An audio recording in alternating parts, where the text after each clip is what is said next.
So hello, and finally, welcome back to the channel. As a brief spot of context, if you follow the channel regularly, you'll no doubt have noticed that I haven't uploaded for an entire week, and the week before that as well, another whole week's gap, which in my world is basically like taking a year off. There's lots of good reasons for that. Behind the scenes, there are a great deal of projects which are in the pipeline, which I'm very, very excited to share with you. The majority of those projects will unfold themselves in March.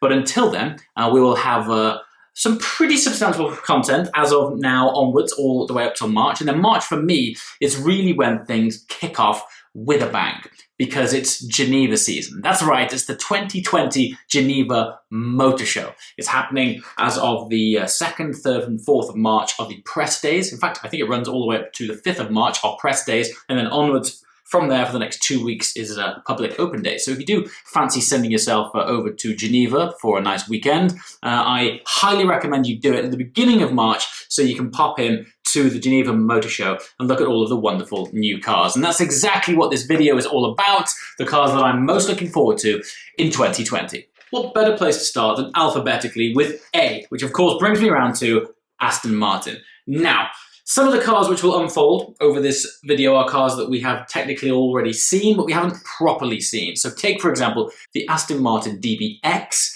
and the Aston Martin Valkyrie. More on that shortly. DBX. So this is a massive monumental moment for Aston Martin as a brand. It's the first time that they've done a four-wheel drive, five-seater SUV. So far, we've had the experience of driving the prototype vehicle out in Oman last year. There is a video to that. If you're interested in the DBX, there's a link below to that. But up until now, other than photos from far away, none of us have really got the opportunity to get up close and personal with a finished, polished, production-ready DBX. Very excited to see how that turns out. Now, there's definitely a group of people who aren't necessarily massively in the SUV boat and they don't really appeal to them. I was, up until about a year ago, one of those people. And obviously, upon having a baby boy, who coincidentally just turned 1 year old a couple of weeks ago, the SUV market has just really come to the forefront of my mind. Now, at the minute out there's lots of people sharing platforms, predominantly within the Volkswagen Audi group. So if you think of things like the Lamborghini Urus and the more recent RS Q8, they're basically the same car. And there's lots of other platform sharing going on out there. What's really exciting about the DBX is that Aston Martin went all in, put all of their chips in, and said, you know what, we don't want to rely on anyone else's platform. We want to design the car exactly how we want it. And as a result, they are class leading in headspace, leg space and boot space, even more so than a Bentayga.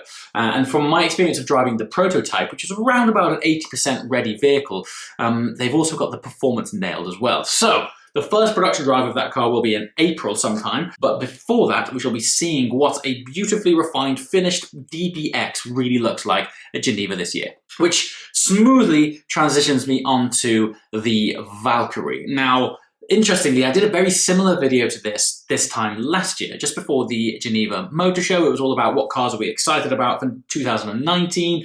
Back then, I actually said I was really interested in the Aston Martin Valkyrie, thinking that we would see a lot more of it. Now, don't get me wrong, we've seen plenty of it, but we haven't really got behind the wheel of one. Now, this year, I have a feeling that it might be the year that I'm actually able to drive a car. And who knows, if you've been following my personal Valkyrie journey, I have had the great fortune of being invited by a close friend of mine to get involved in actually speccing his car. So we've specced a real car, it will be turning up and I will actually be driving that car.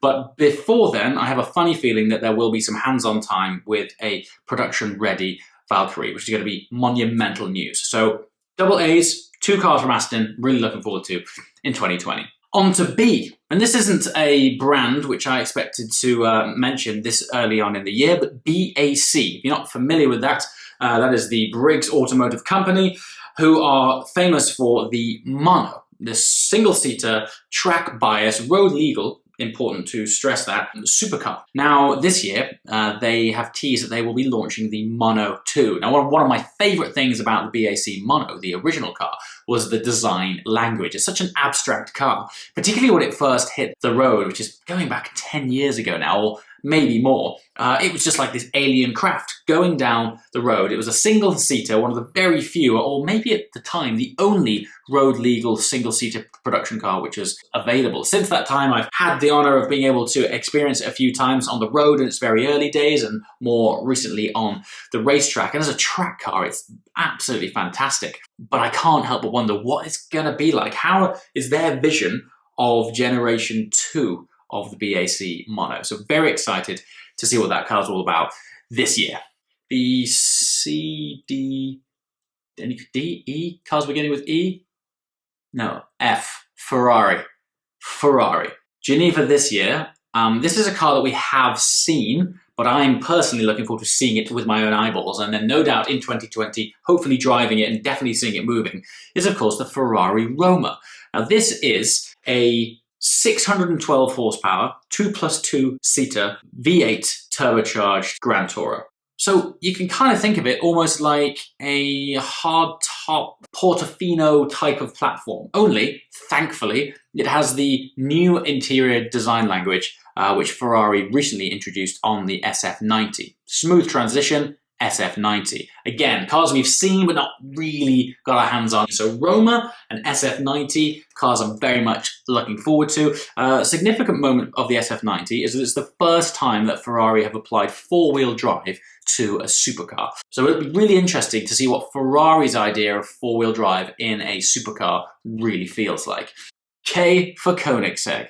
Now then, Koenigsegg for me is the brand to watch at Geneva this year, if not this year entirely. Now I can't give too much away, however, trust me when I say this, Koenigsegg is a brand to keep an eye on this year, particularly at Geneva. There's some really big things coming. But one thing I can talk about is last year I had the honor of spending some time with Christian von Koenigsegg himself at the Koenigsegg factory in Ängelholm in Sweden during the run-up to Geneva last year. And it was amazing because I got to see their new hypercar, the Jesko, actually being built in front of my eyes.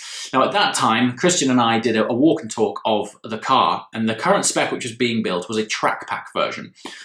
He mentioned in the video at that time that Koenigsegg were also working on a low downforce, therefore low drag version of the Jesko. We're making a lower drag version as well. Okay. Where we don't need this system to hold the car up because it's lower downforce and lower drag. Right. And then we can still store the roof, and it's still, I mean, we're still talking 300-400 kilos of downforce. So, and the rest of the car, apart from the aero, will be the same. So it will still be an amazing track car.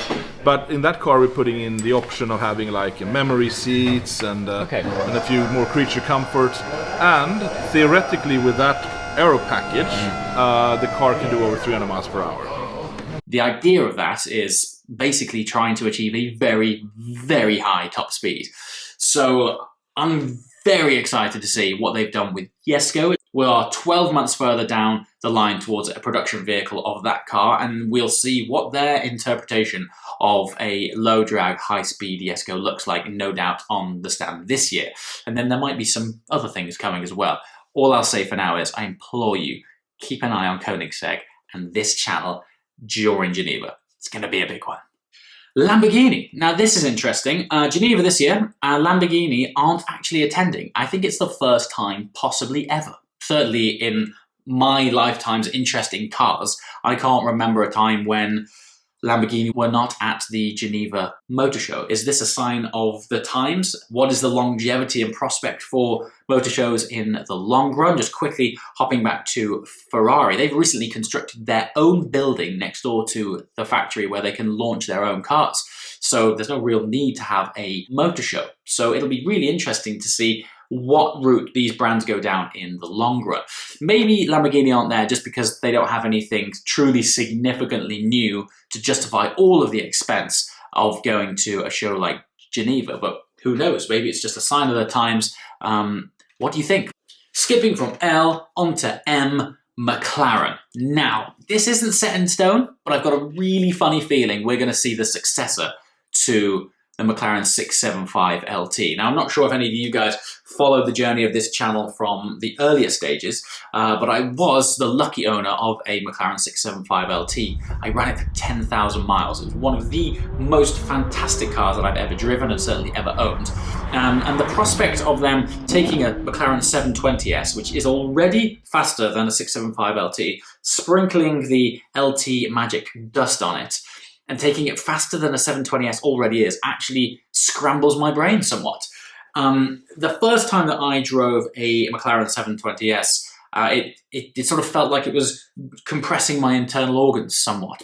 Just check this out.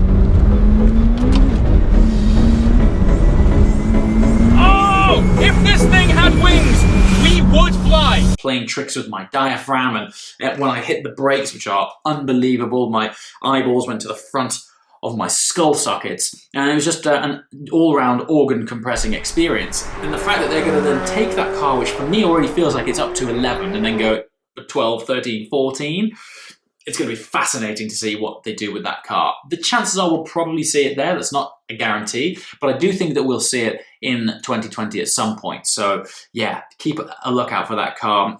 The general ethos of the LT brand is more power, less weight, more downforce. This is as well a Super Series car, meaning we'll probably see, or definitely see, active aero. Yeah, stickier tyres, more power, less weight, uprated brakes, lots of carbon fibre. Very excited to see.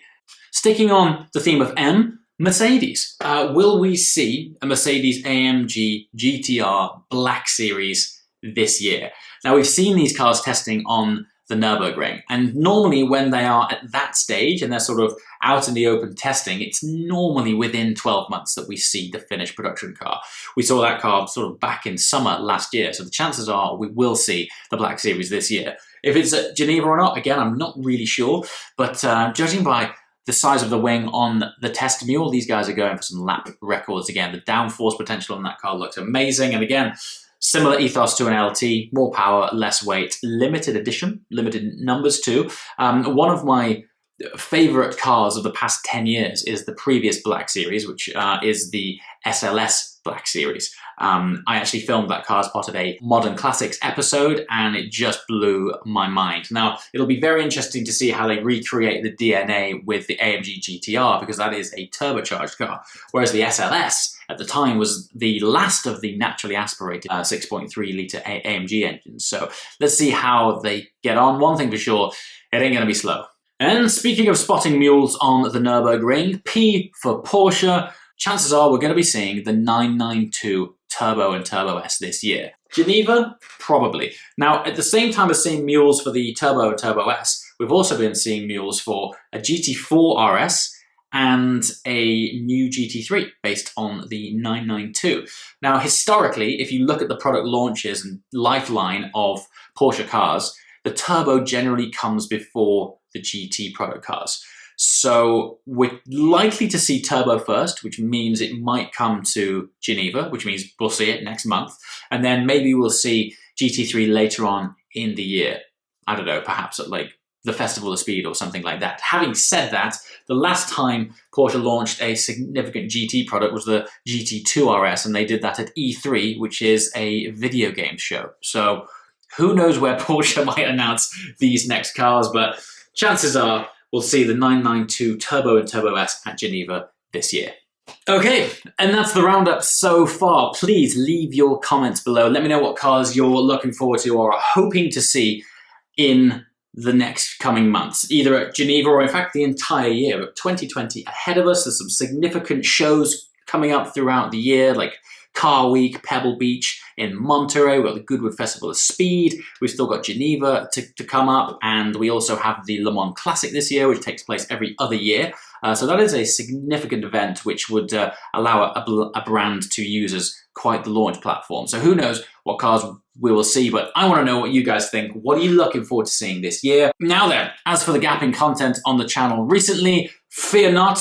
There are lots of monumental, magnificent things in the pipeline in order to create greater content moving forwards. One of those has been the design, engineering and build of the bunker, which is the new JWW HQ. I should be sharing that with you in the next video because very exciting plans have been unfolding, and it's actually what's been taking most of my time because it literally has been spending it with architects. That's the level we're going to create this beautiful film studio. Yeah, and then there's other big projects unfolding after that, which I'm really excited to share with you very, very soon. So, as always, guys, thank you so much for watching, and I shall see you next time. Ciao!